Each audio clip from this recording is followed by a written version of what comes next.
पुंडलीकवरदा हरिविठ्ठल श्री ज्ञानदेव पंढरीनाथ भगवान माऊली ज्ञानेश्वर महाराज की, जगद्गुरु तुकाराम महाराज, गोपाल कृष्ण भगवान, सियावर रामचंद्र भगवान की, पवन सुत हनुमान की, सद्गुरु जोग महाराज की, नम पार्वती पते हर हर महादेव।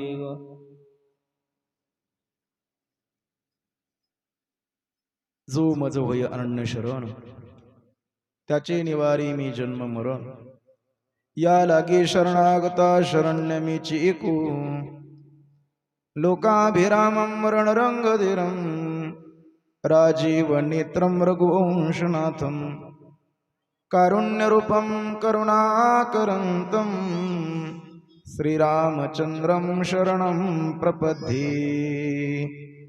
राम जानकी जीवन योगियांचे निजधान, राम राजीव लोचन तुका चरण वंदितो, नाम चांगले चांगले माझे कंठी राहू भले, कपे कुळ उद्धरिले मुक्त केले राक्षसा, आता भिनव वाग्विलासिनी, जे चातुर्यार्थ कला कामिनी, ते शारदा विश्वमोहिनी नमिली मिया। नमो सद्गुरु तुकया ज्ञानदीपा, नमो सद्गुरु सच्चिदानंद रूपा, नमो सद्गुरु भक्त कल्याण मूर्ती, नमो सद्गुरु भास्करा पूर्ण कीर्ती, भव सिंधू से बांधला से तुझेने, अनाथादिना कारणी तुकयाने, तुका भासला मानवी वेशधारी, परिहालिला विग्रही निर्विकारी, स्वये श्री हरी व्यापको सर्व जीवा, तुका तुची तो हा परब्रह्म ठेवा, जया पूजिली आदरी पांडुरंगी, विमानस्थ केली प्रयाण प्रसंगी, तनु मानवी दिव्य रूपेच केली, न त्यागी ते दिव्य लोकासी नेली, महाराज हा जन्मला मृत्युलोकी, दुजी उपमा नाडळी इहलोकी, मस्तक हे पायावरी यावर करी संतांची, किंवा श्री संताची माथा चरणावरी, साष्टांग हे करी दंडवत, विश्रांते पावलो संभाळा उत्तरे, वाढली अंतरे प्रेम सुख, काय माझी वाणी मानिल संतासी, रंजवू चित्तासी आपुलिया, माझी वाणी तुझे वर्णी गुणा, ऐसे दे प्रेम काही कळा, जो मज होय अनन्य शरण, त्याचे निवारी मी जन्म मरण, या लागे शरणागता शरण्य मेची को। प्रस्तुत प्राप्त स्थळी प्राप्त प्रसंगी संप्राप्त सेवेसाठी, प्रवचन रूपी सेवेसाठी निवडलेली ओवी, ज्ञानियांचे राजयोग्यांचे माऊली, साधकांचे मायबाप, कैवल्य सम्राट चक्रवर्ती माऊली महाविष्णू ज्ञानोबरायांच्या ग्रंथराज ज्ञानेश्वरीच्या 9व्या अध्यायातील ही असणारी 288 क्रमांकाची ओवी आहे। ओवीचा भावार्थ असा आहे, भगवान श्रीकृष्ण भगवान परमात्मा अर्जुनाला सांगतात, हे अर्जुना, जो मज होय अनन्य शरण, जो मला अनन्य भावाने शरण येतो, त्याचे निवारी मी जन्म मरण, त्या जीवाचं मी जन्म मृत्यू नावाचा हा संसार आहे, हे जन्म मरणाची अनिष्ट परंपरा एरझार आहे, यातून मी त्या जीवाला मुक्त करतो, त्याचे निवारी मी जन्म मरण। पण कोणाचे? जो मज होय अनन्य शरण, जो मला अनन्य भावाने शरण येतो, जो मला अनन्य भावाने माझी शरणागती पत्करतो, परमात्म्याने त्याला दिलेलं वचन आहे, त्याचे निवारी मी जन्म मरण। भगवान बोलतात की अर्जुना, या लागी शरणागता शरण्य मीच एकू, शरणागतांना शरण येण्यासाठी मीच असा एक योग्य आहे, अशी आशयाचा जन्म मृत्यूचा विचार सांगणारी ओवी आहे। ओवीवरती विस्तारपूर्वक बोलत असताना अल्पहासा परिहार दिन अगत्याचा वक्त्याचं आद्य कर्तव्य असतं, म्हणून ज्यांच्या माध्यमातून आपण या ठिकाणी एकत्र आलात ते आपल्या मळदगावचं भक्तिभूषण, एक जुन्या पिढीतलं जुनं जाणतं व्यक्तिमत्व, कैलासवासी हरिभक्ती पारायण, स्वानंद सुखनिवासी प्रातस्मरणीय रामभाव हरिभाऊ मिथ्रे तथा नाना, आपण त्यांना नाना असं म्हणायचो. नानांचं 1 वर्षापूर्वी, उद्या त्यांना 1 वर्ष पूर्णत्वाला जातंय, वर्ष पूर्ण होतंय.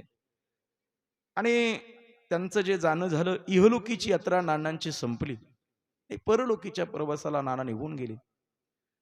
आणि या परिवाराने, या सकल मेथ्री परिवाराने त्यांचा असणारा हा कृतज्ञतेचा सोहळा, जगामध्ये 2 वर्ग आहेत, एक कृतज्ञ आणि दुसरा कृतज्ञ. ऐका, केलेल्या उपकाराची ज्याला जाण आहे त्याला कृतज्ञ असं म्हणतात, आणि केलेला उपकार जो अपकार करतो त्याला कृतघ्न असं म्हणतात.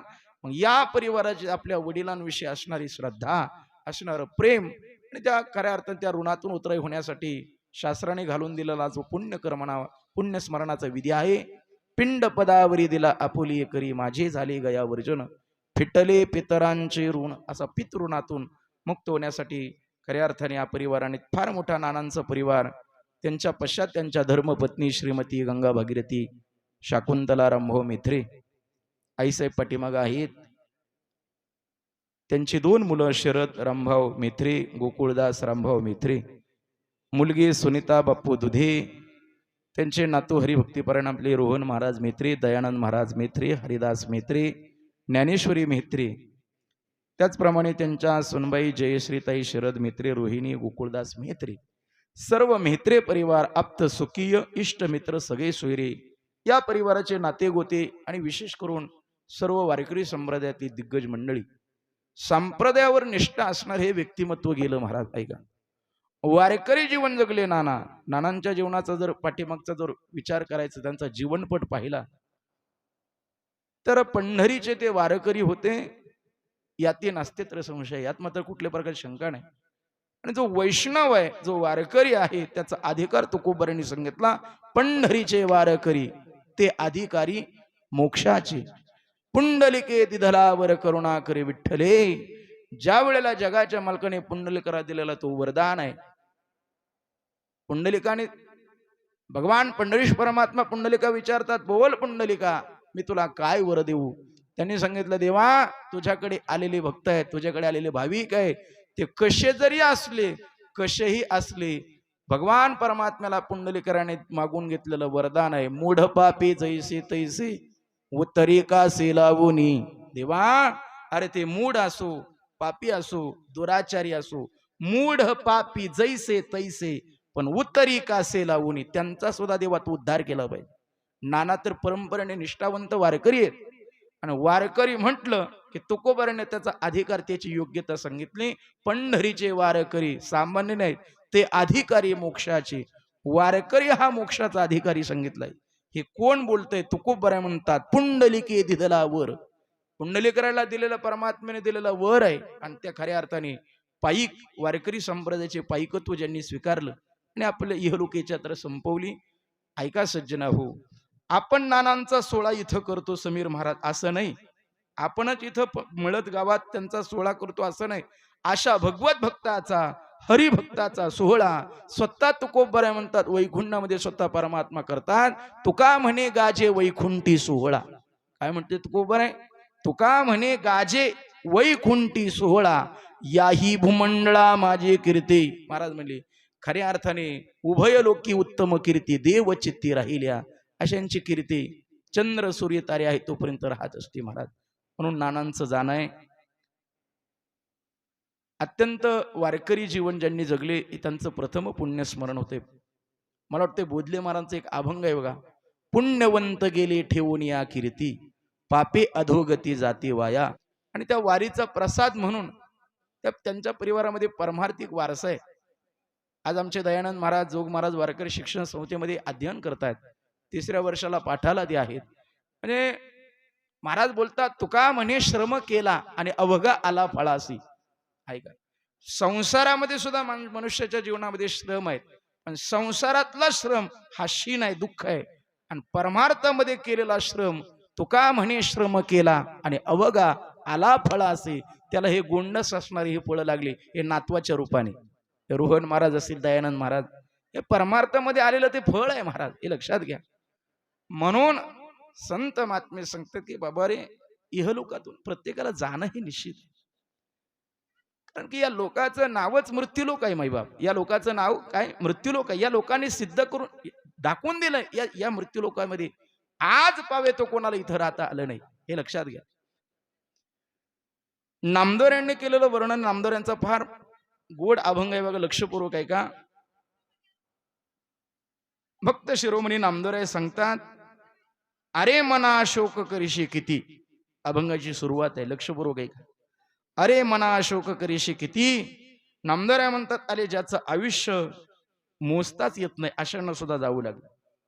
ज्याचे आयुष्य नो हे लेखा तेही देखा निमाली. महाराज बोलतात की खऱ्या अर्थाने किती आयुष्य होतं महाराज. नामदेवरायांनी काही वर्णन केलेलं अभंग आहेत. 1,60,00,00,000 देखा, 30,10,00,000 लेखा, 700 मास मापा, तया हिरण्यकश्यपा काय झाले. नामदेवराने दिलेलं आयुष्य मर्यादा आहे. किती आयुष्य होतं हिरण्यकश्यपाला. नामदेवराने त्याचं केलेलं वर्णन आहे, ऐका.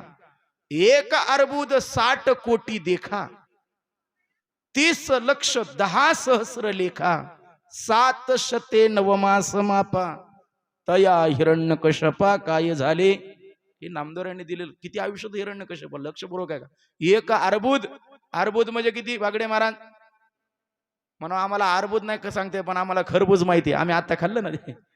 अर्बुद नाही, खरबूज. खरबूज आम्ही सांगू शकतो. 1 अर्बुद 60 कोटी.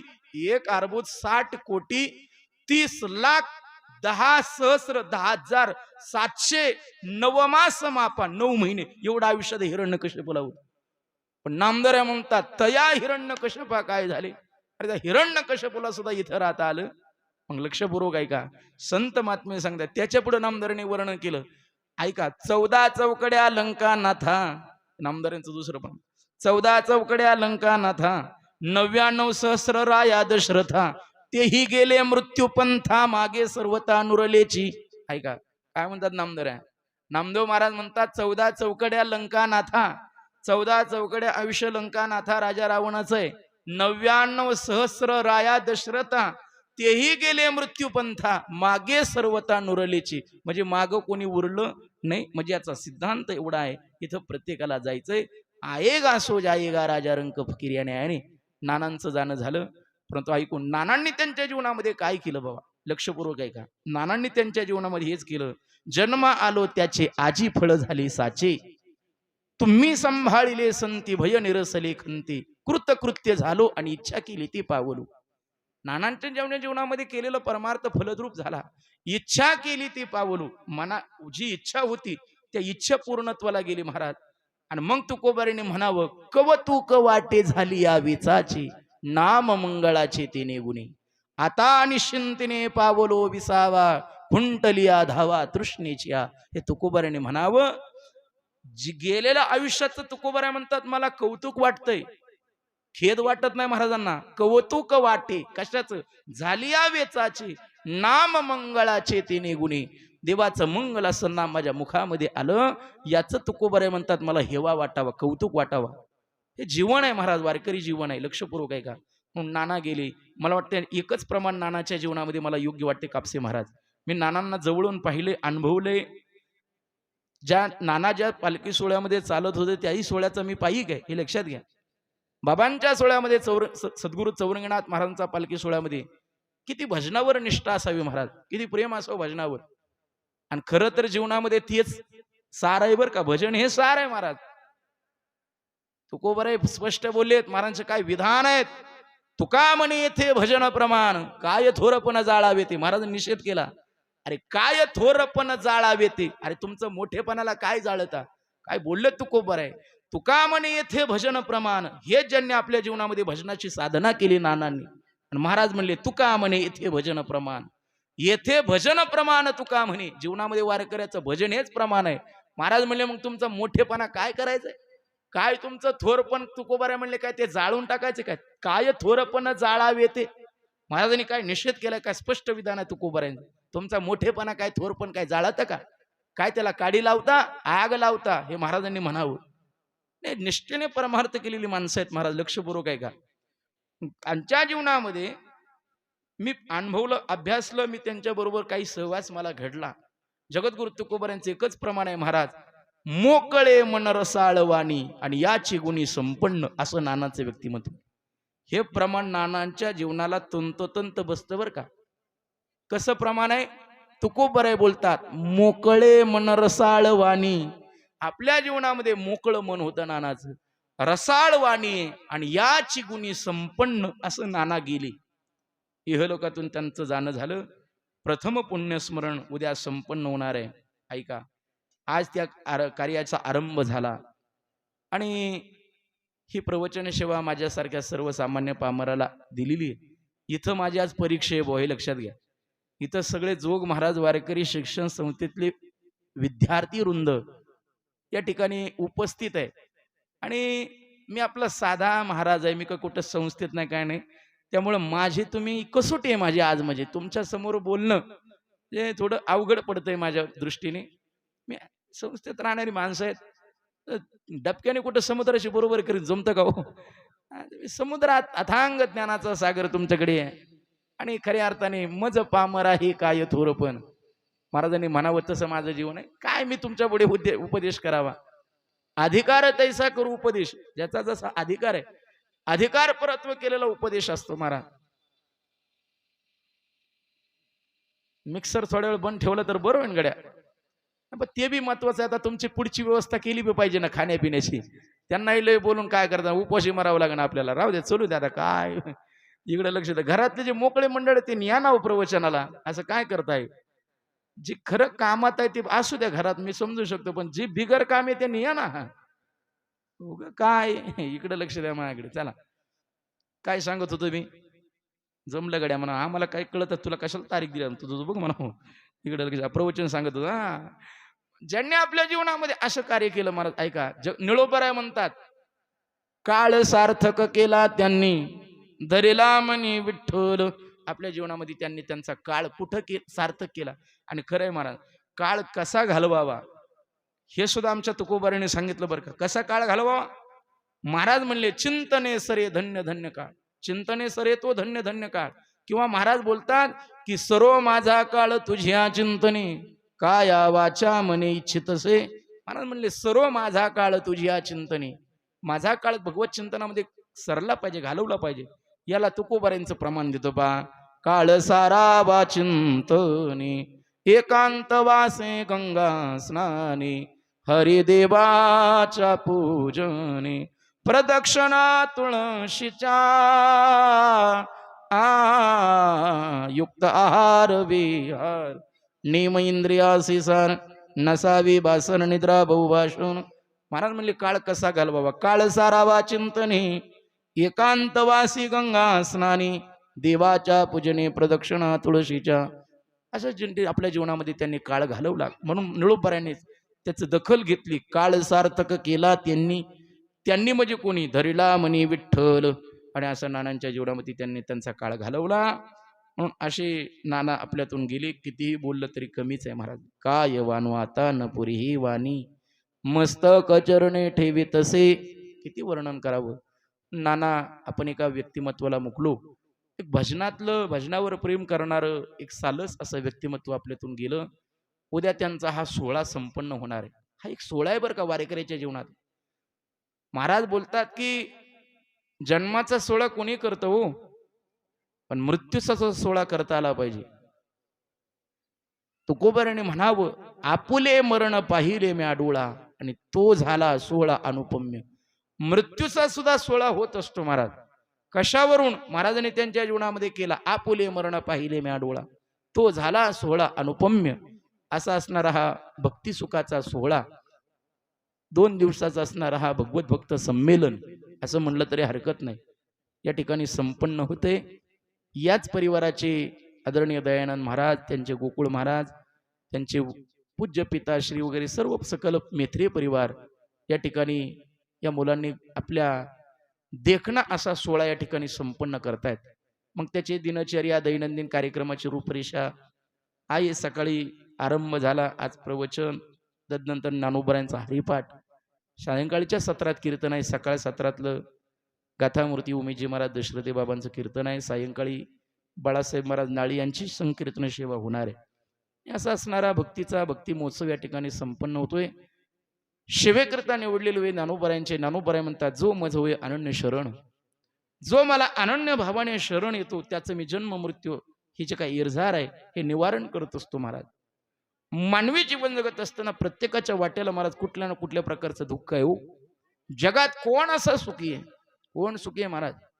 जगाच्या पाठीचा विचार केला तर कबीर महाराज वर्णन करतात, जो देखे सो दुखिया बाबा, सुखिया कोई नहीं रे. ज्याच्याकडे बघावं तो दुःखी आहे महाराज. अत्यंत दुःख या संसारामध्ये भरलेलं आहे. अनेक दुःखे सांगू किती, सकळ संसाराची स्थिती, नसा हे पाषाण फुटती भय का पचिती भरलास. नाटक अभंगामध्ये महाराजांनी केलेलं वर्णन आहे. किती दुःख आहे. ज्ञानोबराय तर बोलतात बाबा किती दुःख आहे.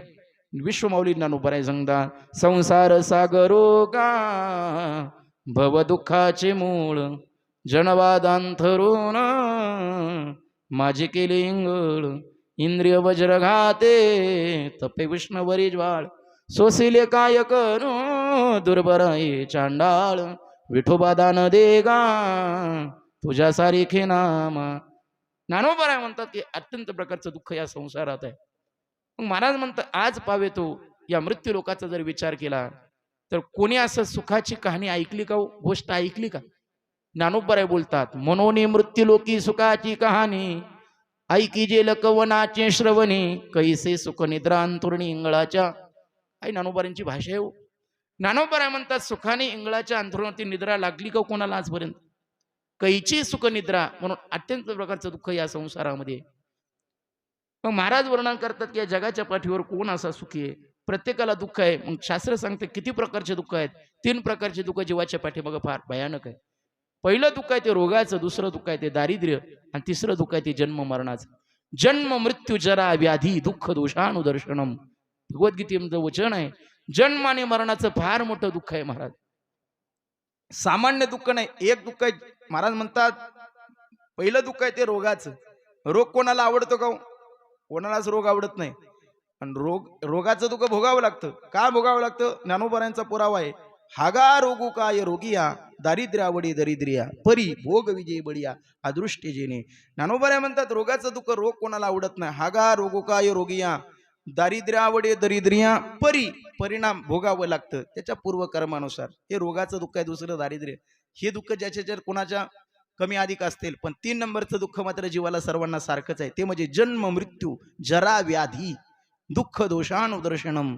फार मोठं भयानक दुःख आहे. एक जन्माचं आणि दुसरं मृत्यूचं. म्हणून तर आजच्या ओळीमध्ये विचार आलाय, त्याचे निवारी मी जन्म मरण. याच्यासाठी चाललंय मी बोलतोय. जन्माचं आणि मरणाचं, जन्म मृत्यू जरा व्याधी दुःख दोषानुदर्शनम. एवढं जर दुःख आहे, मग महाराज म्हणले हे दुःख आत्ता पण या जन्माचं नाही हो. महाराज म्हणले 184 न चुके फेरा. ऐका, हे आम्ही अत्यंत अनादिकालापासून आम्ही दुःख भोगतोय. महाराज म्हणले 184 न चुके फेरा, गर्भवासी यातना थोरा, येऊनी पडसी संदेह पुरा, वळसा तोर माया जाळ. महाराज बोलतात किती दुःख आहे. संत महात्मे सांगतात, दुरोनी आलो मी गा, दुःख झाले दारुण, यावया येथवरी होते ह्याची कारण, दुर्लभ भेटी तुम्हा पायी झाले दर्शन. संत महात्मे सांगतात हे आम्ही इथपर्यंत आलो, किती जन्म झाला फेरा, गणित नाही जी दातारा. किंवा महाराज वर्णन करतात, बहु केला फेरा इथे सापडला थारा. महाराज म्हणले आम्हाला अत्यंत फिरावं लागलं हे जन्म मरणाच्या फेऱ्यामध्ये. जन्माला येतानाही दुःख आहे. किती दुःख आहे आईच्या गर्भामध्ये. काय सांगू गर्भीची यातना, मज भोगिता नारायणा, मास मळ मूत्र जाना, तुझ क्षणाक्षणाध्यातसे माझे सोहित नेनती कोणी. किंवा महाराज वर्णन करतात, मातेच्या उदर कुहरी पचवणी विष्टेच्या दाथरी. महाराज मध्ये एवढं दुःख आहे जन्माचं, आणि मृत्यू सुद्धा एवढं भयानक दुःख आहे. मग हे दुःख आमच्या पाठीमागं लागलेलं आहे. मग आम्हाला हे निवृत्त करायचं असेल तर काय करावं लागेल? परमात्म्याने त्यांना सांगितलेलं दिलेलं वचन आहे, जो मज होय अनन्य शरण, जो मला अनन्य भावाने शरण येतो ना, मी त्याचं जन्म मरण रूपी हेच दुःख निवारण करतो. आता अनन्य म्हणजे काय? अनन्य कशाला म्हणावं? महाराज बोलतात की जसं काही उदाहरणं महाराजांनी दिली. जीव जिती जीवना संगे, मत्स्या मरण त्या वियोगे, तुकोबाराय म्हणले माशाचा आणि पाण्याचा जसा अनन्य संबंध आहे. किती संबंध आहे माशाचा? तो मासा पाण्या वाचून राहू शकत नाही, हे त्याचा आणि पाण्याचा अनन्य संबंध आहे. तुकोबाराय म्हणतात जीव जिती जीवना संगे मत्स्या मरण त्या वियोगे. त्या माशाला पाण्याबाहेर काढलं की तो मासा जसा वियोगाने मरतो तसा परमात्म्याशिवाय जीवाने राहू नये. मग देवाशी इतकं अनन्य राहावं जसा मासा पाण्याशी अनन्य. हे लक्षात. जीवना वेगळी मासोळी. महाराज म्हणले मासोळी जीवना वेगळी झाली की त्याचं जसं वियोग त्याला पाण्याचा आणि त्याचा म्हणजे इतका अनन्य संबंध आहे, तसं जीवाने आणि परमात्म्याशी तसं तितकं अनन्य असावं. दुसरं उदाहरण महाराजांनी दिलं. पतिव्रते जैसा भ्रतार प्रमाण आम्हा नारायण तैजा परी. पतिव्रते स्त्रीला तिचा भ्रतार पती जितका प्रिय आहे, पती जितका सर महाराज म्हणतात ती त्याला अनन्य राहते. किती अनन्य राहते? महाराज बोलतात पतिव्रता नेने अनेकांची स्तुती सर्व भावे पती ध्यानी मनी. इतकी ती जशी पतिव्रताशी पतीशी अनन्य तसं जीवानी परमात्म्याशी अनन्य असावं, इतकं अनन्य भाव असावा. हे लक्षात घ्या. मग देवाला शरण जायचे, पण कसं जायचंय? चला नामद्वारांचं प्रमाण देतो. धनदारा पुत्र जन बंधू सोय रे पिशून. नामदारे म्हणतात सर्व मिथ्या हे जाणून शरण रिघा देवासी. देवाशी शरण रिघा, पण कसं निघा? धन दारा पुत्र जन बंधू सोय रे पिशून. सर्व मिथ्या हे जाणून, हे सोडू नका, हे सगळं मिथ्या हे जाणा आणि मग शरण रिघा देवासी, मग परमात्म्याला शरण जा. चला ज्ञानोबराय दुसरं उदाहरण देतात. विश्वमाऊली ज्ञानोबराय म्हणतात देवाला कसं शरण जा? अहम वाचा चित्त अंग देऊनिया शरण रिघ. मोहोदरिका गांग मिळाले रिघाले जैसे. जशी गंगा सागराला मिळते ना तसं जीवाने परमात्म्याशी अनन्य राहावं. मग जो मज होय अनन्य शरण. मग परमात्म्याचं वचनच आहे त्याचे निवारी मी जन्म मरण. त्याचं मी जन्म मरणाची येरजार थांबवतो. कोणाची? जो मला शरण येतो त्याची. मग सज्जना हो, या मृत्यू लोकाचा विचार केला तर जन्म आणि मृत्यू हे त्याच्याच हातात आहे बरं का. कोणाला इथं किती दिवस ठेवायचं हे त्याच्या सगळी सूत्र. तो आईसा लाघविया माया सूत्रधारी. तो सूत्र सगळे त्याच्या हातात आहे, हे लक्षात घ्या. कशावरून? परमात्मा बोलतात की म्या बोलविल्या विदू बोली, म्या चालविल्या सूर्य चाले, म्या हलविल्या प्राणो हाले, जो जगा ते चाळीता. म्हणजे सगळं सत्ता कोणाची? त्याच्या हातात आहे, लक्षात घ्या. त्याच्या मनात आलं तर तो मारू शकतो आणि त्याच्या मनात आलं तो तारूही शकतो, लक्षात घ्या. त्याच्या जर मनात आलं ना तो मारूही शकतो आणि त्याच्या मनात आलं तो वाचू शकतो. आपलं भाग्य आहे महाराज. कोरोना सारखी महामारी आली महाराज, त्या महामारीतून आपण आज जिवंत आहे म्हणजे आपण भाग्यवान आहेत. हे मी बोलत नाही. बरवे झाले आजीवरी नाही पडिलो मृत्यूचे आहारी, वाचून आलो इथवरी उरले ती हरी तुम्हा समर्पण. महाराज म्हणले आज बरवे झाले म्हणजे आज बरं झालं, आपण जगलो आणि त्यानेच टिकवलं महाराज. हे त्याच्या हातात आहे, लक्षात घ्या. मग संत महात्मे म्हणतात जन्म आणि मृत्यू हे त्याच्या हातात आहे. महाभारतात गोड प्रसंग आलाय, लक्षपूर्वक आहे का? महाभारतात अशी कथा आहे. निष्कलंक पात्र जगले, त्यांचं नाव आहे पितामह भीष्माचार्य. ऐका, जसं ज्ञानोबरांचं जीवन हे निष्कलंक आहे म्हणून लिहावं लागलं नमो ज्ञानेश्वरा निष्कलंका. विश्वमाऊली ज्ञानोबरांचं जीवन निष्कलंक जीवन आहे. तसं पितामह भीष्माचार्य निष्कलंक पात्र होतं महाराज महाभारतातलं. महाभारताचं युद्ध झालं आणि पितामह भीष्माचे शरपंजरी पडलेले आहेत. शेकडो बाण अंगामध्ये गेलेले आहेत. ऐका, शेकडो बाण अंगामध्ये टोचलेले आहेत आणि पितामह भीष्माचार्य शरपंजरी पडली असताना ज्या वेळेला भगवान कृष्ण भगवान परमात्मा पितामह भीष्माचार्यांना भेटण्याचं निमित्त करतायत, धर्मराजाकडे जाण्याचं निमित्त करतायत, पितामह भीष्माचार्यांना भेटण्यासाठी भगवान श्रीकृष्ण भगवान येत आहेत. पितामहचं पूर्वीचं नाव भीष्माचार्य नव्हतं बरं का महाराज. भीष्माचार्य हे पितामह भीष्माचार्यांचं पहिलं नाव नाही. मग त्यांचं पूर्व नाव काय? देवव्रत असं त्यांचं पहिलं नाव आहे. काय नाव? देवव्रत नावाचा राजा आहे. आणि त्यांच्या वडिलांचं नाव शंतनू राजा. काय? शंतनू राजा. एक दिवस राजा शंतनू राजा आणि देवव्रत ज्यावेळी शंतनू राजा स्नानाकरता गंगेवर आले, एक कोळ्याची मुलगी पाहिली, मत्स्य ती धिवर कन्या ती मुलगी पाहिली आणि शंतनू राजाला मुलाच्या अगोदर बापाला लग्न करायची इच्छा झाली. मागणी घातली त्या मुलीसाठी. त्या मुलीच्या बापाने सांगितलं, मी तुम्हाला मुलगी देऊ शकत नाही. अहो, तुमचा अजून एक मुलगा देवव्रत लग्नाचा आहे, उद्या त्याचं लग्न झालं तर माझ्या मुलीला आयुष्यभर तुमच्या चरणात त्यांची त्या राजगादीची सेवा करावी लागेल. मी माझी मुलगी देऊ शकत नाही. आणि मग मात्र सत्य वृत्तांत कळाला. पितामह भीष्माचार्य ते देवव्रताला कळाला, आपले पिताश्री का नाराज दिसत आहेत. विचारलं सेवकांना, सेवकांनी असा अशी घटना घडलेली, असं असं त्यांच्या मनात आलं. मग ठीक आहे, त्या देवव्रताने त्या कोळ्याला मागणी घातली, माझी तुमची मुलगी माझ्या बापाला द्या. तो म्हणला, अहो तुमचं लग्न नाही अजून, उद्या जर तुमचं लग्न झालं तर माझ्या मुलीला आयुष्यभर त्या राजगतीची त्याची सेवा करावी लागेल. मी माझी मुलगी देऊ शकत नाही. त्यावेळेला देवव्रताने प्रतिज्ञा केली, ऐका लक्षपूर्वक. तो देवव्रत म्हणतोय, असं जर असेल ना तर मी हा देवव्रत आजपासून अशी भीषण प्रतिज्ञा करतो, हा देवव्रत आयुष्यभर ब्रह्मचारी राहील, मी लग्न करणार नाही, अशी भीषण प्रतिज्ञा केलं. म्हणून त्यांचं नाव पडलं भीष्माचार्य. हे लक्षात घ्या. काय नाव पडलं? भीष्माचार्य. काय प्रतिज्ञा? आयुष्यभर म्हणले मी ब्रह्मचारी जीवन जगेन, मी लग्न करणार नाही. आणि मग आपलं तारुण्य बहाल केलं बापाला, शंतनू राजाला, त्या देवव्रताने. आणि मग मात्र त्या कोळ्याने मुलगी द्यायचं कबूल केलं. आणि मग मात्र तो शंतनू राजा म्हणतोय, काल मी तुमच्या मुलीला मागणी घालूनही तुम्ही मला तुमची मुलगी दिली नाही, असं काय घडलं? सत्य वृत्तांत कळाला. आपल्या मुलाने अजन्म ब्रह्मचर्य राहीन अशी प्रतिज्ञा केली, म्हणून नाव भीषण प्रतिज्ञा केलं, म्हणून नाव पडलं भीष्माचार्य देवव्रताचं. देवव्रताच्या महालात शंतनू राजा जातोय, डोक्यावरून हात फिरवला, रडला आपल्या लेकरासाठी. अरे बाळा, या बापासाठी तू तुझं तारुण्य मला बहाल केलं आणि तू आजन्म ब्रह्मचरणाशी प्रतिज्ञा केली ना, हा तुझा बाप शंतनू राजा तुला आशीर्वाद देतो, तुला आशीर्वाद देतो. तू इच्छा मरणी होशील, तू इच्छा मरणी होशील, तू इच्छा मरणी होशील. आणि मग मात्र ज्या वेळेला भेटण्याच्या निमित्ताने भगवान श्रीकृष्ण धर्मराजा रडत होते महाराज एका झोपडीमध्ये. राजा धर्मराजाला पाहिलं, भगवान जगाचा मालक सांगतोय, हे धर्मा, अरे तू रडतोयस का? तुला तर आता हे राजगादी मिळाली, तू हस्तिनापूरचा राजा झाला, तू का रडतोय? त्यावेळेला धर्माने सांगितलं, देवा, अरे काय करायचं हे राज्य मला, काय करायचं हे राज्य मला? अरे या युद्धामध्ये अनेक जण गेले, अरे माझे चुलत का होईना पण माझे भाऊच होते, अनेकांच्या स्त्रिया विधवा झाल्या, ही रक्तरंजित झालेली भूमी, हे राज्य मला काय करायचे देवा? नको मला हे राज्य, मला काही.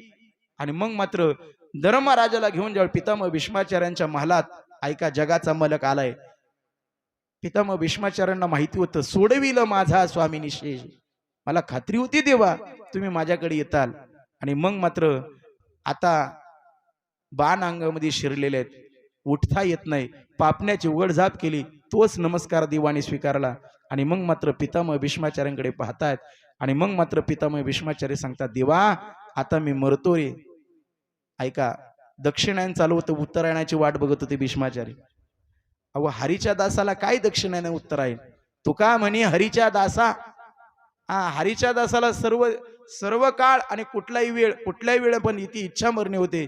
आणि मग मात्र ज्या वेळेला धर्मराजाचे निमित्त करून भगवान श्रीकृष्ण येतात, त्यावेळेला आदर्श राजा कसा असावा धर्मराजाला सांगू लागले पितामह भीष्माचार्य, धर्मा, अरे जीवन असं असावं, असं आदर्श जीवन जगावं. या तुझ्या राज्यात जर काय अत्याचार होत असेल तर निमूटपणे सहन करत नसावा, जर अधर्म होत असेल तर तो सहन करायचा नाही, अन्याय होत असेल तर राजाने सहन केला नाही पाहिजे, अधर्म होत असेल ते पाहायचा सुद्धा नाही, असं म्हणलं तर द्रौपदी हसली. द्रौपदी काय झाली? हसली. शहाणी माणसं विनाकारण हसत नाही. द्रौपदी हसली. आणि हसण्याचं कारण भगवान कृष्ण भगवान विचारतात, काय द्रौपदी का हसते? त्यावेळेला सांगितलं, अहो मला पितामह भीष्माचार्याने बोलण्याचा हसायला आलं. ते म्हणतात, अधर्म होत असेल तर ते उघड्या डोळ्याने पाहायचं सुद्धा नाही, ते सहन सुद्धा करायचं नाही. मी का हसले माहितीये? ज्या वेळेला त्या कौरव सभेमध्ये कौरवी पांचाळी सभे माझी आणली, ज्या वेळेला माझं वस्त्रहरण होत होतं, त्यावेळी हे पितामह भीष्माचार्य काही एक शब्द बोलले नाही, याचं मला हसू आलं. ते तर बघत होते माझं वस्त्र पाहताना, आणि तुम्ही सांगता अरे अधर्म होत असेल तर पाहायचं सुद्धा नाही, पाहणं हे सुद्धा पातक आहे, पाहणं हे सुद्धा पाप आहे, आणि तुम्ही काय धर्माच्या गोष्टी सांगता पितामह भीष्माचार्य? द्रौपदी बोलू लागली भीष्माचार्य. आणि मग मात्र भीष्माचार्य म्हणले, हे द्रौपदी, तू बोलते तेच खरं आहे आणि मी म्हणतोय हेही खरं आहे. ऐका ऐका, काय भाव आहे यातला? द्रौपदी म्हणते, काय भीष्माचार्य तुम्ही सांगता? अहो माझं वस्त्रहरण होत असताना मी तुमच्याकडे पाहिलं, तुम्ही पितामह भीष्माचार्य त्या सभेत होता, तुम्ही खाली मान घातली, नाही काही करू शकले. पण त्यावेळेला पितामह भीष्माचार्य सांगतात, हे द्रौपदी, अगं मी का असं माझी बुद्धी झाली नाही, कारण की मी त्या दुर्योधनाच्या घरचं अन्न खाल्लं होतं. काय म्हणतात भीष्माचार्य, मी दुर्योधनाच्या घरचं अन्न खाल्लं होतं, दूषित अन्नाने ती माझी बुद्धी तशी झाली होती, मला नाही सुचलं त्यावेळेला तुझं रक्षण करायचं. म्हणजे ऐका बरं का, जसं अन्न आहे तशी बुद्धी होत असते. बैसता चोरा पाशी तैशी वय बुद्धी, हे लक्षात घ्या. तुमचं जसं तुम्ही अन्न म्हणून कोणाच्या घरचं अन्न खात जाऊ नका बागडे महाराज. उगा कोणी चला पंक्तीला मग कोणाच्या घरी खात जाऊ नका. अरे जसं अन्न आहे, अन्नावर बुद्धी राहते म्हणे. दुर्योधनाच्या घरचं अन्न खाल्लं होतं भीष्माचार्यांनी, त्यावेळेला बुद्धी झाली नाही वाचवण्याची द्रौपदीला, हे लक्षात घ्या सज्जना हो. मी का बोलतोय, पण मात्र ते पितामह भीष्माचार्य सांगतात, हे द्रौपदी, पण मला आज कळालं, अरे शेकडो बाण माझ्या शरीरात घुसलेत आणि त्या शेकडो बाणाचं सगळं रक्त माझं आता सांडलं गेलंय. जे दुर्योधनाचं अन्न खाल्लं त्या दूषित रक्त आता निघून गेलंय, माझ्या अंगात आता प्राण राहिलं नाही, रक्त निघून गेलंय, म्हणून मी तुला उपदेश करतोय द्रौपदी. त्या धर्मराजाला सांगू लागले पितामह भीष्माचार्य, मी का बोललो. आणि मग मात्र पितामह भीष्माचार्य म्हणतात, देवा, अरे तूच काय, तुझा बाप जरी आला तो मला मारू शकत नाही, लक्षात घ्या.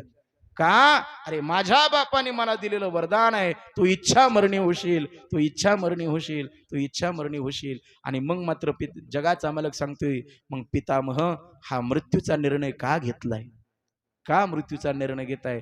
त्यावेळेला पितामह भीष्माचार्य सांगतात, देवा, महाभारताच्या युद्धात तुला आठवतंय का, ज्या वेळेला अर्जुनाचं आणि माझं घनघोर युद्ध चाललं होतं, आणि त्या युद्धामध्ये मी आता अर्जुनाला बाण मारला होता, अर्जुनाचा मुकुट खाली पडला, बाण मुकुटाला चाटून गेला होता, मुकुट खाली पडला होता, तुला राग आला होता देवा, तुमचे ओठ क्रोधाने फुटफुटत होते, धुळीने माखलेले केस होते, आणि मग मात्र क्रोधायमान झालेला तुमचा जो चेहरा होता, तुमच्या भक्तासाठी अर्जुनासाठी तुम्हाला राग आला होता, आणि तुम्ही तुमची प्रतिज्ञा मोडली आणि रथाचं मोडकं चाक घेऊन माझ्या अंगावर धावत आलं होता मला मारण्यासाठी. मग सांगा देवा, मी मारावा ही जर तुमची इच्छा असेल, मग मी का जगावं. काय म्हणतात भीष्माचार्य, मी मरावं ही जर देवा तुझी इच्छा असेल, मग मी का जगावं. माझा म्हणजे कथा संपली. मी का बोलतोय, म्हणजे जन्मही त्याच्या हातात आहे, मृत्यू त्याच्याच हातात आहे. मग जन्म मृत्यूचं निवारण करणारा तो जगाचा मालक आहे, भगवान परमात्मा आहे. म्हणून त्याचे निवारी मी जन्म मरण, म्हणून जीवाने मला शरण आलं पाहिजे. परमात्मा सांगतात, मला सांगा, जन्मही आपल्या हातात नाही आणि मृत्यू आपल्या हातात नाही. कुठे जन्माला यावं, कोणत्या कुळात, कोणत्या जातीत, कोणत्या घराण्यात, हे आपल्या हातात नाही, आणि मरणही आपल्या हातात नाही. लक्षात घ्या, संत महात्मे सांगतात, जन्माला घालणारही तू आहे, तारणारही तू आहे, आणि मारणारा सुद्धा तोच आहे. त्याच्या मनात आलं तर तो तारूही शकतो बरं का, त्याच्या मनात आलं तर तो तारूही शकतो, आणि त्याच्या मनात आलं तर तो मारूही शकतो. तारणारा कसा आहे, तारणारा परमात्मा आहे. कसा तारतो तो, चला महाभारतातला प्रसंग आहे. ज्यावेळेला महाभारताचं युद्ध, धर्माविरुद्ध अधर्माची लढाई होणार आहे. ऐका, युद्ध कुरुक्षेत्रावरती, युद्धभूमीवरती त्या युद्धाची तयारी सुरू आहे. अनेक प्रकारचे शंख, अनेक प्रकारचे घोड्यांचे पायदळ, अनेक हत्ती, सगळं काही लवाजमा तिथं आलेलं आहे. आणि मग मात्र आता धर्माविरुद्ध अधर्माची लढाई सुरू होणार आहे, कौरव पांडवांचं युद्ध होणार आहे. त्या युद्धाच्या आरंभी एक पक्षिणी होती. पक्षिणीने अशी अंडी उबवली होती, तिने ते पिलांना जन्माला घातलं होतं महाराज. आणि ती सकाळी प्रभात समयाला ती चारा आणण्यासाठी निघून गेली होती ती पक्षिणी. ऐका, देव कसा तारतो. प्रभात समयी ती पक्षिणी आपल्या पिलांना चारा आणण्यासाठी निघून गेली. उडाली पक्षिणी गेली अंतराळी, चित्त बाळा जवळी ठेवून या. ती पक्षिणी चारा आणण्यासाठी, तसं नामदार यांचं एक अभंग आहे बघा, प्रभाते चारी आशी जाय पक्षिणी, पिलू वाट पाही उपवाशी. प्रभात समयाला ती पक्षिणी निघून जाते चारा आणण्यासाठी. इकडे छोटी छोटी पिलं आहेत. देव कसा वाचवतो लक्षात घ्या, तो कसा तारणार आहे. आणि मग मात्र त्यावेळेला ती पक्षिणी छोटी छोटी पिलं होती, भुकेने व्याकुळ झालेली ती पिलं आहेत, आपल्या आईची वाट बघत होती. हो, कासावीस झालेली ती पिलं खाण्यासाठी भुकेने व्याकुळ झालेली. ऐका, ज्या वेळेला युद्ध सुरू होण्याच्या आरंभाला अनेक प्रकारचे एक हत्ती होता. ऐका, एक हत्ती आता तो निघतोय, प्रतिपक्षाकडून आलेले जो बाण होता, आता त्या हत्ती पळतोय. त्या रांगणातून पळता पळता पळता जिथं जी पिलं होती ना, पिलं आता त्या पिलांवरती त्या हत्तीचा पाय पडणार आणि ते पिलं चिरडून आता मरणार, गतप्राण होणार. देवाची लीला कशी आहे बघा. काय केलं जगाच्या मालकाने, तो तारणार कसा आहे. आता त्या हत्तीचा पाय त्या पिलांवर पडणार. प्रतिपक्षाकडून आलेला जो एक बाण होता, तो बाण आला आणि हत्तीच्याकडे जो घंटा होता ना, त्या घंट्याला छेदून बाण निघून गेला. घंटा खाली पडला. जिथं पडला तिथं ती छोटी छोटी पिलं होती. घंटा असतो आणि घंटाच्या आतला भाग पोकळ असतो बघा. घंटाच्या आतला भाग पोकळ असतो. जिथं जी पिलं होती त्या पिलांवरती अलगद पडला आणि हत्ती निघून गेला. परिणाम त्या पिलाचं संरक्षण झालं. कोणी केलं? तो जगाच्या मालक. म्हणजे तो तारतो सुद्धा तू आणि त्याच्या मनात तो मारतो सुद्धा. मग त्याच्या मनात आलं म्हणून महाराज म्हणतात की त्याचे निवारी मी जन्म मरण. म्हणजे ही सत्ता त्याच्या हातात आहे. कोणाच्या? जगज्ञान त्या परमात्म्याच्या. मग तारणाराही सुद्धा तोच आहे, मारणार सुद्धा तोच आहे. मग आपलं जर जन्म मरण चुकवायचं असेल तर आपण काय केलं पाहिजे? त्याची शरणागती केली पाहिजे. जो मजवे अनन्य शरण. बरं, देवाला शरण जायचे.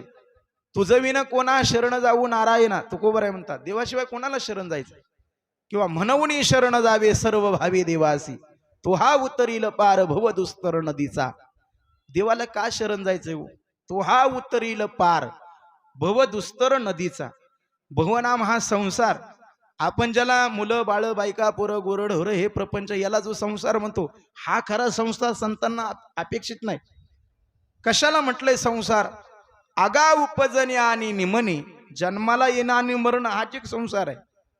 बरोबर आहे की नाही? जन्म आणि मृत्यू ह्याला संसार म्हटलं. आद्य शंकराचार्य त्याचं वर्णन करतात. पुनरपि जननम पुनरपि मरणम पुनरपि जननी जठरेश हे संसारी. महाराज म्हणतात याला खरं संसार म्हटलंय, या जन्म मरणाला. आणि हा जो संसार आहे हा भल्या भल्यांना यातून तारून जाता आलं नाही. मी बोलत नाही, करिता विचार तो हा दृढ संसार ब्रह्मादिका पार नुलंघवे सामर्थ्य. महाराज म्हणले ब्रह्मादिकांना सुद्धा हा संसार उल्लंघन करता आला नाही. भले भलेने प्रयत्न केला पण त्याला या संसारातून त्यांना पार करता आला. करिता विचार तो हा दृढ संसार ब्रह्मादिका पार. ब्रह्मादिकांना सुद्धा जन्म मृत्यूचा संसार उल्लंघन करता आला नाही. मग तो कशाने संपतो? जो मजवय अनन्य शरण. ऐका, ज्याला शरण जायचंय, ज्याच्याकडे शरण आहे. आता शरण कोणी कोणाला जावं हा एक प्रश्न आहे. शरण जीवानी जीवाला जावं का शरण जीवानी जडाला जावं का शरण जीवानी देवाला जावं? ऐका, शरण जीवानी जीवाला जाऊ नये. जीव जीवाला शरण गेला काय फायदा आहे हो? एक जीव दुसऱ्या जीवाला शरण जाऊन फायदा काय? मी म्हणतो दत्तू काका, एकाला तिमीर नावाचा आजार झाला, डोळ्याचा आजार. डोळा असं पडळ आला, त्याला एकाची 2 माणसं दिसत होती. किती? लक्ष बरोबर आहे का? तुम्ही लईच आता बोर झाले. एकाची 2 माणसं दिसायची. ते डॉक्टरकडे आलं. डॉक्टरने त्याला तपासलं आणि तपसून झाल्यावर म्हणलं तुम्हाला काय प्रॉब्लेम आहे? तो म्हणला माझा एकच प्रॉब्लेम आहे डॉक्टर, मला एकाची 2 दिसतेत. मग डॉक्टर म्हणले तुम्ही 3 जण इथं काय करताय? नाही कळलं. म्हणजे याला एकाची 2 दिसायचे आणि डॉक्टरला 3 दिसायचे. म्हणजे याच्या पुढचं बघा. म्हणजे जीवाने जीवाला शरण जाऊन काय फायदा आहे हो? जीवाने जीवाला शरण जाऊन फायदा नाही. मग जीवाने जडालाही शरण, जड अचेत नाही.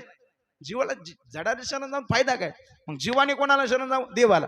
जो मजवय अनन्य शरण. बरं ऐका, देव कसं जन्म मरण निवारण करतो याला प्रमाण आहे गीतेमध्ये. तेषाहम समुद्धरता मृत्यू संसार सागरात भवामी न चिरात पार्थ मय्या विशत चेतशाम. परमात्मा सांगतात हे अर्जुना, तेषाम हम समुद्धरता. अरे या मी या जीवाला या जन्म मरणातून या संसार रूपी सागरातून जीवाला मी उद्धरून नेतो. कोणाला? तेषाम हम समुद्धरता मृत्यू संसार सागर. या मृत्यूचा मरणाचा जो जन्म मरणा संसार आहे ना, त्याला मी सहज पहिलं तीराला घेऊन जातो. कसं? तेवी मी तया जैसे असती तैसिया कळी काळ नकोनिया घेतला पट्टा. परमात्मा सांगताय अर्जुना, अरे जो मला कळी काळ सुद्धा त्याला काही करू शकत नाही, जो मला शरण येतो त्याला. हे लक्षात घ्या.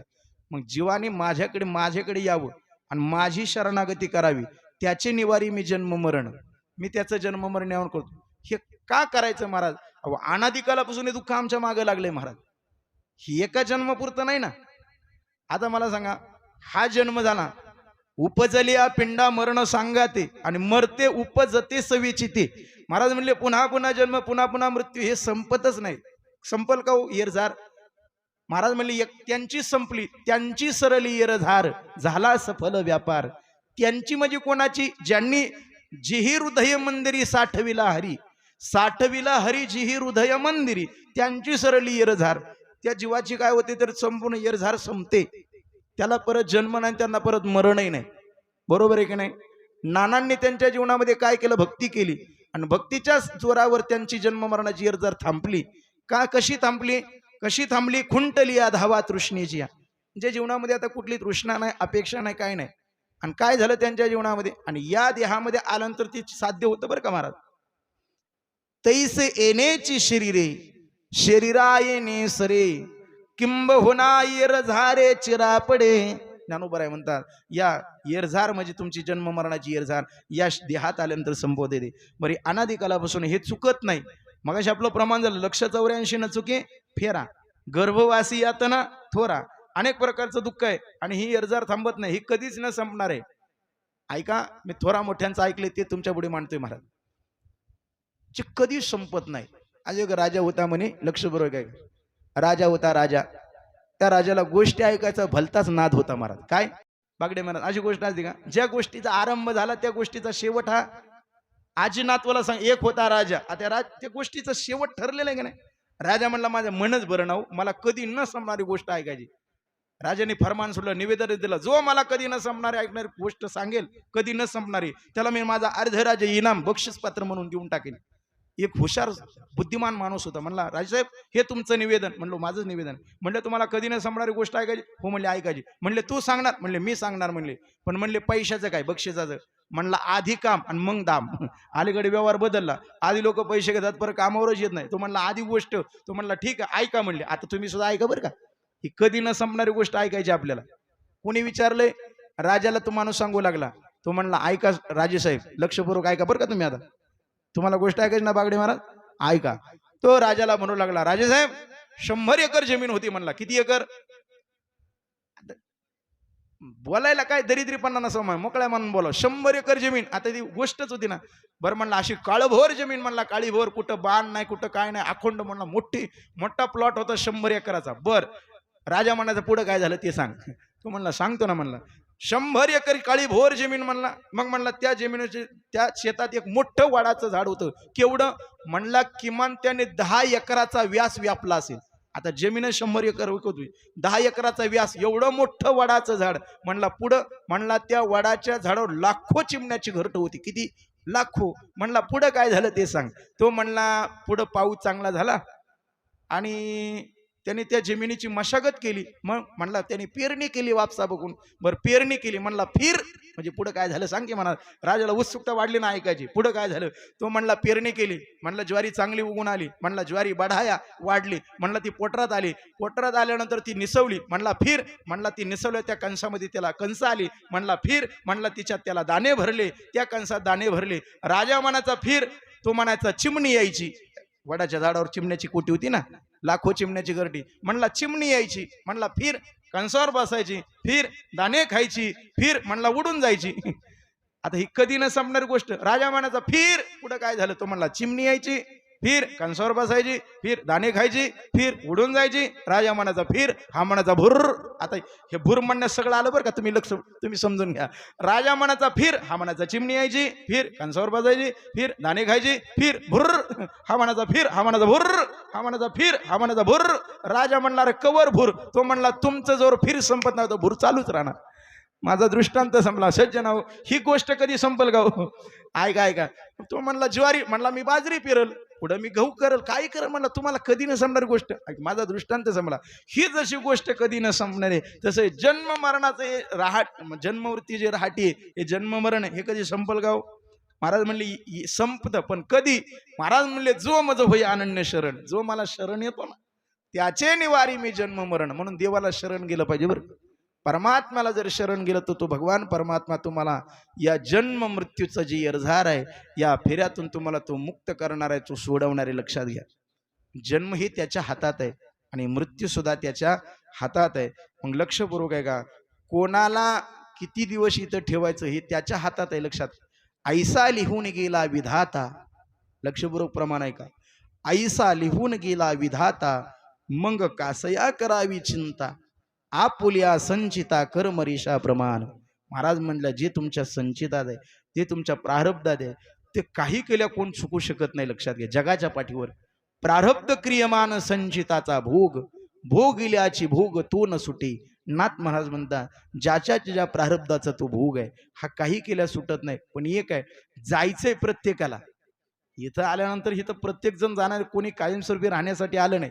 इथं प्रत्येक जण जाणार आहे, हरिभक्तही जाणार आहे आणि ज्याने संसार केला तो संसारिकही जाणार आहे.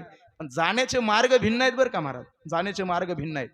ऐका, हरिपाठामध्ये वर्णन आलंय, जो इथं येऊन मृत्यू लोकात येऊन मनुष्य देहाची ती कर्तव्य त्याला कळालीच नाही, मानवी जीवनाचं मूल्य ज्याला कळालंच नाही, नित्य मूल्य ज्याने कळालं नाही, ज्याने भगवत भक्ती केली नाही, त्याला सुद्धा एक दिवस इथून जावं लागणार आहे. नाही केला करविला परोपकार, नाही दया आली पीडिता पर, करुणे तो केला व्यापार आणि वाहिला भार कुटुंबाचा.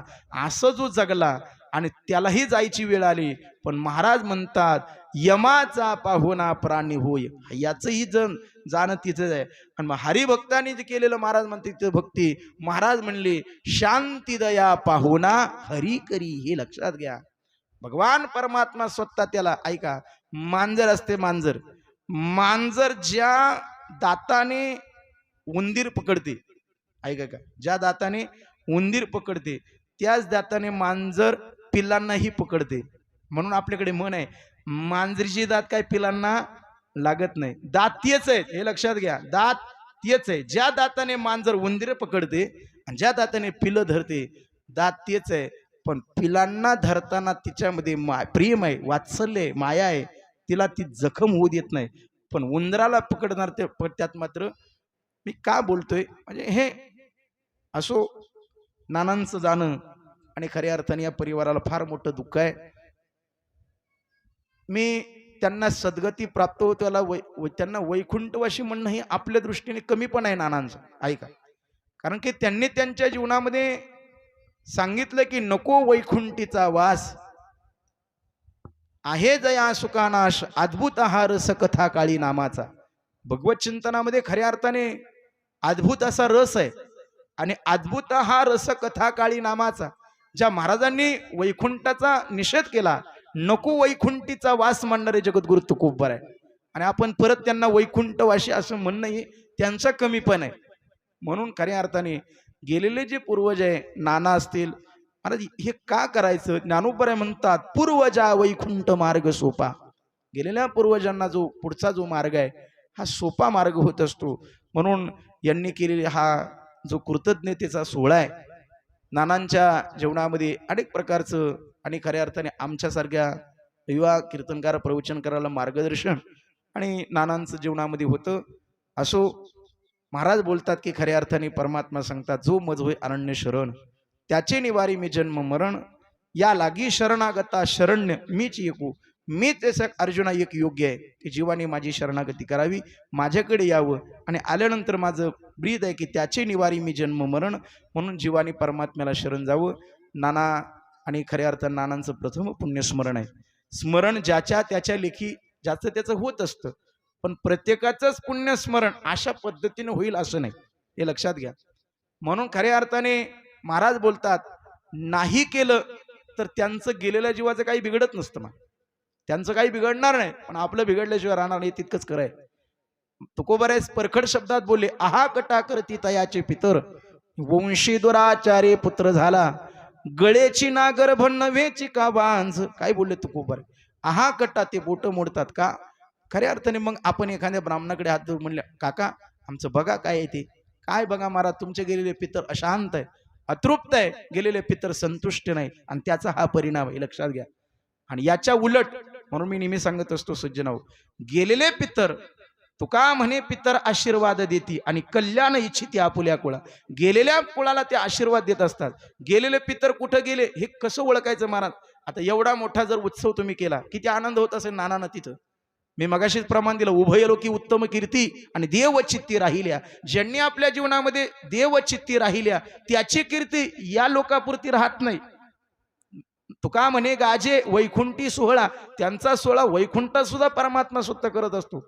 वैष्णवांची कीर्ती गायली पुराणी, साही 18 जनी चहुवेदी. महाराज म्हणले वैष्णवांची कीर्ती कुणी कुणी गायली, गायली पुराणी. सामान्य नाही महाराज, जो वैष्णव आहे, जो वारकरी आहे, महाराज म्हणले त्याची कीर्ती पुराण सुद्धा गातात. म्हणून खऱ्या अर्थाने असा जो नानांचा सोहळा आहे का, गेलेली व्यक्ती कुठं गेली हे वेगळं सांगावं लागत नाही महाराज, बरं का.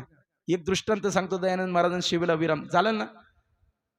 आता कसं आहे, हे सगळे महाराज मंडळी माझ्या समोर येऊन बसल्या तर मला थोडं दडपण आलंय बरं का. तर मी शेवटी अभ्यास करून बोलणारे तुम्ही माणसं आहेत हो. मी आपलं थोडा मोठ्यांचं ऐकलं तेच तुमच्याकडे मांडतोय. हा तुमचा मनाचा मोठेपणा आहे. तुम्ही आले ते, तुम्ही येऊन बसले. आता हे सगळं तुमच्या हातात आहे. मार्क किती द्यायचे, पेपर करता बरं. मला इथं माणसाच्या कॉफी करता येणार, हा मोठा घोटाळा झालाय. काहीच बोलता. त्यामुळे असं मी काय ठरवून आलो नाही काय बोलायचं ते. मी आपलं जसं येईल तसं बोलतोय, लक्षात घ्या. चला, माझा विषय असा, गेलेली व्यक्ती कुठे गेली ऐका. महाराज म्हणतात त्या कुळामध्ये वाढवी महत्व वडिलांचे. हा एक परिवार आहे. काय बोलतात तुकोबार आहे, वाढवी महत्व वडिलांचे. आपल्या वाढ वडिलांचं महत्व वाढवणारा एक कुटुंब, एक पुत्र असतो, एक मुलं असतात. आणि एक मुलं महाराज आपल्या पूर्वजांना नरकात घालवतात. कशावरून तुम्हाला पुराणातल्या का एक गोष्ट सांगतो, अगोदर दृष्टांत सांगतो, मग प्रमाण देतो महाराजांचं. लक्षात, मी थोडं प्रमाणाशी प्रामाणिक राहिलेला महाराज आहे. मी आपलं ते आवडतं मला. म्हणजे कीर्तनात चिंतनाचा अभाव असला तरी मी नेहमी सांगतो, काही तक्रार नाही, चिंतनाचा अभाव असू, पण दत्तो काका संत वचनाचा प्रभाव असला पाहिजे प्रवचनामध्ये, कीर्तनात. आपला मी प्रयत्न करतो. लक्षात घ्या. काय झालं, एक हंस आणि हंशीन, लक्ष बरोबर काय का, हंस आणि हंशीन पावसाळ्याचे दिवस आहेत. एक कावळ्याच्या घरामध्ये घुसले. कावळ्याने सुद्धा त्यांना आश्रय दिला, आधार दिला त्या हंसाला आणि त्या हंशिनीला. आता कावळ्याची नजर ही पापी नजरेने कावळा त्या हंशिनीकडे बघत होता. वाईट नजरेने बघायचा. दत्तो काका, नजरेवरून माणसं कळतात. जसं झाड जाणी जे फुले, माणस जाणी जे बोले. कारण म्हणले बोलण्यातून माणसाचा भाव कळतो, तसं पाहण्यातून सुद्धा माणसाचा भाव पाहतो. हे कोणत्या नजरेने पाहतो.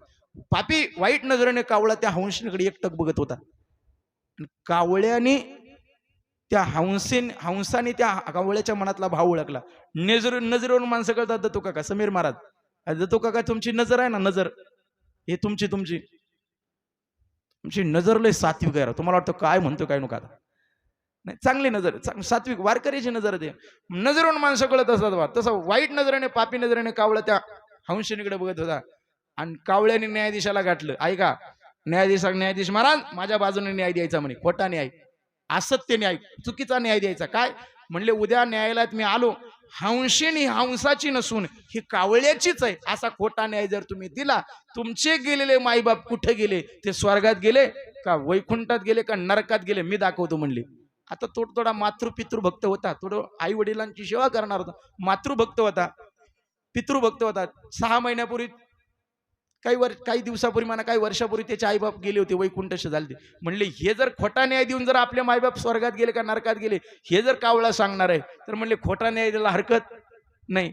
दिला बाबा न्याय कोर्टामध्ये. न्यायाधीशाने काय न्याय दिला ऐका, सज्जना हो, हंशीन ही हंसाची नसून ही कावळ्याचीच आहे, असा न्यायालयाने न्याय दिला. आणि न्यायाधीशाने ज्या वेळेला न्याय देऊन टाकला, आणि मग न्यायाधीश कावळ्याला म्हणला, सांग कावळ्या, माझे आईबाप कुठे गेलेत, नक्की स्वर्गात गेलेत का नरकात गेलेत का काही कुठं गेलेत. तो म्हणला सांगतो की. म्हणला चला. नेमका कावळा पुढं, न्यायाधीश माग. ऐकता ना तुम्ही, कावळा पुढं चालतोय, न्यायाधीश माग चाललाय. जुन्या काळामध्ये लोक काय करायची, बाहेर जेवण करायचे, घरात जेवण करायचे, आणि प्रातविधीला बहिर्देशाला कुठं जायची, बाहेर जायचे. आता काळ बदलला बागडे महाराज. आता लोक बाहेर जेवण करून येतात आणि प्रातविधीला घरात येतात. आणि लोक म्हणतात माणसं फार, जग फार सुधारलं, माणसं फार विकासाची पहाट झाली. ही सगळा अंधारच झालाय, विकासाची पाठ नाही. मग म्हणले काय करा, म्हणले त्या न्यायाधीशाला काय केलं ऐकता ना तुम्ही, कावळा पुढे न्यायाधीश माग आहे. अशा एक नदी होती, नदीच्या बाहेर असं कुरण होतं, जंगल होतं. लोक प्रातविधीला बहिर्देशाला तिथं जायचे. नेमकं कावळ्याने विचारलं, म्हणलं न्यायाधीश महाराज, हे म्हणले एक माणसाची तिथं विष्ठा होती, आणि मग त्या विष्ठेत 2 आळ्या होत्या. आळ्या काय होते, 2 किडे होते, किडे वळवळ करत होते. न्यायाधीशाला कावळ्याने सांगितलं, न्यायाधीश महाराज, ह्यो तुमचा बाप आणि ही तुमची आई. न्यायाधीशाने तोंडालाच हात मारून घेतला. म्हणला माझे आईन बाप आणि इथं नरकात. कावळ्याला न्यायाधीशाने, ए कावळ्या, अरे माझे आई बाप इथं नरकात काय करतात. तो न्यायाधीशाला कावळ्याने सांगितलं, न्यायाधीश महाराज, असा खोटा न्याय करणाऱ्याचे मायबाप काही स्वर्गात जातील. अय काय म्हणला, असा खोटा जर न्याय दिला, असा चुकीचा न्याय दिला, अशा चुकीचा न्याय देणारचे आईबाप नरकातच जातात. हे मी बोलत नाही, हे माझं विधान नाही, तुकोबराय बोलतात. काय म्हणतात जगद्गुरु तुकोबराय? जगद्गुरु तुकोबराय म्हणतात, लोभावरी ठेवून हेत, असत्य करी न्याय नीत, त्याच्या पूर्वजा पतन, नरकी किडे होती जाण. हे तुकोबरायांनी म्हणावं. काय अधिकार आहे महाराजांचा? काय म्हणतात तुकोबराय? अरे आपले पूर्वज कुठे गेले म्हणून माफी मागून बोलतो. मळत ग्राम असताना कोणी तंटामुक्तीचे अध्यक्ष आले नसतील प्रवचनाला, कोणी असतील गावात, तर त्यांना सांगा खरा न्याय देत चला, वशिलेबाजीने न्याय देऊ नका. चुकीचा न्याय निवाडा केला तर त्याच्या पूर्वजा पतन. महाराज बोलतात त्याच्या पूर्वजांना अधपतनाला जावं लागतं. आणि ते कुठं जातात? तुकोबराय म्हणतात, नरकी किडे होती जाण. ऐका ऐका, म्हणून हा अधिकार आहे. म्हणजे असे जर नाना गेले, नानाला वैकुंठवासी म्हणणं हे चुकीचं आहे महाराज. ती महाराज ऐका, काय झालं त्यांच्या जीवनामध्ये? जे जे हरी रंगी रंगले, महाराज म्हणले जे जे हरीच्या रंगामध्ये रंगले, न वचेगा काही वाया गेली. परमात्मा त्यांचं काही सुद्धा, तुका म्हणे हरी काही उरो नेदी उरी. जीवनामध्ये ज्यांनी ज्यांनी आपल्या जीवनामध्ये भगवत प्राप्ती करून घेतले महाराज, आणि या मनुष्य देहाचं परम प्रयोजनच तेच आहे. मनुष्य देहाची निज्ञानी सच्चिदानंद पदवी घेणे, एवढा अधिकार नारायणी, कृपा अवलोकोनी दिधला. ही भगवत जीवनाची सार्थकता आहे महाराज. जीवनाचं साफल्य म्हणजे जीवनाची सफलता कशात आहे हो? जीवनाची सफलता त्याच्यात आहे. तुकोबरायांनी म्हणावं, तुका म्हणे जन्म आल्याचे सार्थक, विठ्ठलची एक देखलिया. जन्म आल्याचे सार्थक, विठ्ठलची एक देखलिया. तुका म्हणे जन्म आल्याचे सार्थक. जन्माला आल्याचं सार्थक तेव्हाच होतं कधी? विठ्ठलची एक देखलिया. आणि मग तर नाना तर पंढरीचे वारकरी होते. मग त्यांना जन्म आल्याचं त्यांचं काय झालं? सार्थक झालं. काळ सार्थक केला त्यांनी. त्यांच्या जीवनामध्ये त्यांनी त्यांचा काळ भक्ती चिंतनामध्ये, भगवत चिंतनामध्ये आयुष्य घालवलं. व्यतीत केलेलं जीवन म्हणजे नाना आहे. म्हणून नानांच्या असणारा हा प्रथम पुण्यस्मरणाचा सोहळा आहे. भाग्यवान आहेत तुम्ही मंडळी महाराज, भाग्यवान आहेत. जसं महाराजांनी म्हणावं, धन्य म्हणवीन इहलोकी लोका, भाग्य आम्ही तुका देखीला. महाराज म्हणतात धन्य म्हणवीन इहलोकी लोका. मी या इहलोकामध्ये महाराज म्हणले धन्य म्हणवीन का? भाग्य आम्ही तुका देखीला. तसं आम्ही म्हणू धन्य म्हणवीन इहलोकी लोका. आम्ही नाना देखले, आम्हाला नानांचा सहवास घडला, आम्ही त्यांच्या सान्निध्यात काही काळ राहिलो. आणि असो भजनावरती नितांत निष्ठा असणारे हे व्यक्तिमत्व काळाच्या पडद्याआड गेलं. प्रथम पुण्यस्मरणाचा सोहळा मोठ्या ठाटामाटामध्ये या ठिकाणी संपन्न होतोय. या सोहळ्याची, या भगवत भक्त संमेलन आणि या कार्यक्रमाच्या आरंभाचा आजचा दिवस आहे. उद्या आदरणीय महाराष्ट्र ज्यांचं नाव आहे ते वारकरी वैभव, वारकरी भूषण, गाथामूर्ती उमेशजी महाराज दशरथी बाबांचं कीर्तन होणार आहे, फुलाचं कीर्तन. आज आमचे नाळे महाराजांचं कीर्तन नियोजित केलेलं आहे या परिवाराने. आणि मी मगाशीच बोललो, या परिवाराने खऱ्या अर्थाने नानांची एवढी तळमळ. महाराज माझा नातू दयानंद महाराज मेत्री असते, मोठा कीर्तनकार व्हावा. आणि नानांचं थोडं आयुष्य तसं नानांना कमीच मिळालं. आता काही वर्षामध्ये दयानंद महाराज चांगल्या अभ्यास करून संस्था सुटतेत. नानांना किती कौतुक झालं असतं महाराज या गोष्टीचं. पण असो, आयुष्य जे विधात्याने जेवढं ठरवून दिलं त्याच्यात कोणी बदल करू शकत नाही, लक्षात घ्या. आयुष्या शेवटी देह तैसा, नाथ महाराज म्हणतात. आयुष्य संपलं की जावं लागतं या लोकातून, महाराज लक्षपूर्वक. म्हणून आदरणीय ज्यांचं आज महाराष्ट्रभर नाव आहे, मृदंग वैभव, ज्याचं आदरणीय आमचे रोहन महाराज मेत्री, घरातच भजन आहे महाराज यांच्या. आमचे गोकुळ महाराज असतील, आमचे दयानंद महाराज आहेत. आणि दयानंद महाराजांच्या प्रेमाखातर ही सगळी वारकरी वैष्णव वृंद, हे सगळे विद्यार्थी वृंद आज त्यांच्याच प्रेमाची ही पोच पावते. कोण येतो घराला, कोणाला कशाला कोणाच्या घराला येतो, काय ज्याच्याला काम नाही हो. महाराज म्हणतात की कोण कोणाकडे यायला आज तयार नाही. पैसे देऊन एवढी माणसं मिळत नाही. केवळ त्यांनी त्यांच्या जीवनामध्ये नानांनी केलेलं ही भक्ती आहे. हरिभजनी हे ढवळिले जग आणि चुकविला लाग कळी काळाचा, असं नानांचं जीवन आहे. असो, भगवान परमात्मा बोलतात, जो मजो अनन्य शरण त्याची निवारी मी जन्म मरण, या लागी शरणागता शरण्य मीच एकू.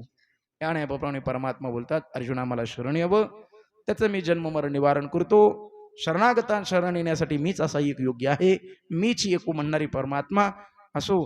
पुन्हा एकदा आदरणीय नानांना भावपूर्ण अशी आदरांजली या ठिकाणी समर्पित करतो. बोलण्याच्या युगामध्ये का अपशब्द गेला असेल तो माझ्या बुद्धीचा, माझ्या वाणीचा दोष. योग्य ते घेण्याचा प्रयत्न करा. न्यूनते पुरते अधिकते सरते, करून घ्यावे तुमते विनवतो असे. पायाच्या प्रसादे काही बोललो विनोदी, मज क्षमा करणे संती नोह्यंगभूत युक्ती. नो ह्या उपदेश तुमचे बडबडलो शेष, तुमच्या कृपेचे पोसणे जन्मोजन्मी तुका म्हणे. करविली तैसी केली कटकट, वाकडी का नीट देव जाणे. ना तरे बालक बोबडा बोली, का वाकुडा विचुका पावली. ते चोज करून माऊली रिजे जेवी, किंबहुना तुमचे केले धर्म कीर्तन सिद्धे नेले. इथ